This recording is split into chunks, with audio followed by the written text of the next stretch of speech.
গিয়েছে যে পুরুষের জীবনে R15 আছে, গাড়ি আছে, বাড়ি আছে, টাকা আছে, পয়সা আছে, জনপ্রিয়তা আছে, সব আছে, বাট একজন নেককার দিনদার মানসিক শান্তির স্ত্রী নাই, তার কাছে পৃথিবীর কিচ্ছু নাই। ঠিক কিনা বলেন?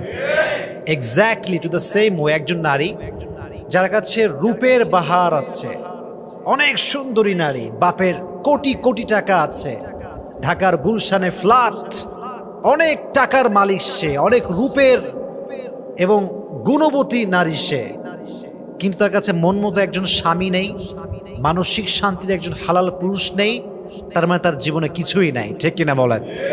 তাহলে বোঝা গেল স্বামীর জন্য স্ত্রী হচ্ছে বিশাল বড় নেয়ামত, আর স্ত্রীর জন্য স্বামী একদম সেম, দুটোই সেম। স্বামীর জন্য স্ত্রী নেয়ামত, স্ত্রীর জন্য স্বামীও নেয়ামত। এটা অনেক বড় দামি জিনিস।